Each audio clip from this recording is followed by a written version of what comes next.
የአምላካችን የእግዚአብሔር ስም ለዘላለም ይባረክ። መፍጠን አለብን፣ ለወንጌል መፍጠን አለብን፣ ለእግዚአብሔር አገልግሎት መፍጠን አለብን፣ ለዚህ ለቃሉ መፍጠን አለብን። ይህንን ቃሉን ለመናገር የምስራቹን ቃሉን ለመናገር መፍጠን አለብን። ምክንያቱም ትውልድ እየሞተ ነው። ትውልድ በዘረኝነት ተይዞ እየሞተ ነው። ትውልድ በራሱ ነገር ተይዞ እየሞተ ነው። ትውልድ በጊዜ ተይዞ እየሞተ ነው። ትውልድ በማይገባ ነገር ባልባሌ ነገር ተይዞ እየሞተ ነው። ይህን ደግሞ ሕያው ምስክር ሆነን ለምናየው እኛ ከፍሬያቸው የምናውቀው ነው። ወዳጆቼ ወንድሞቼ፣ በማህበራዊ ሚዲያ ላይ የሚወሩ ነገሮች ክርስቶስን ያማከሉ አይደለም። በማህበራዊ ሚዲያ ላይ የሚወሩት ነገሮች ክርስቶስ ደስ የሚሰኝባቸው ነገሮች አይደለም። አንዱ ይሳደባል፣ አንዱ ይቧደናል፣ አንዱ የኔ ይላል፣ አንዱ ያንተ ይላል። ይሄንን ከክርስቶስ አልተማርንም። መጽሐፍ ቅዱስ እንደዚህ አያስተምረንም።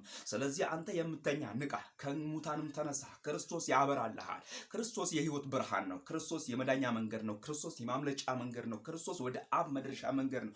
ክርስቶስ ከዘረኝነት፣ ከአድመኝነት፣ ከጎሰኝነት፣ ከጎጠኝነት የመውጫ መንገድ ነው እያልን ይሄንን የመዳንን ወንጌል እንሰብካችኋለን። ወዳጆቼ ወንድሞቼ፣ የአባቴ ቡሩካን፣ እግዚአብሔር የረዳችሁ የእግዚአብሔር ምሕረት ከትላንትናው ዛሬ የበዛላችሁ ጌታ በብዙ እናንተን አግዟችሁ፣ ጌታ በብዙ ከጎናችሁ ሆኖ፣ ጌታ በብዙ ደግፏችሁ እዚህ የደረሳችሁ የአባቴ ቡሩካን፣ እናንተ እግዚአብሔር ስለረዳችሁ፣ እግዚአብሔር ስላገዛችሁ የእግዚአብሔርን ታላቅነት እንድታወሩ ይገባል። ጌታ ለዘላለም ይባረክ። ኢየሱስ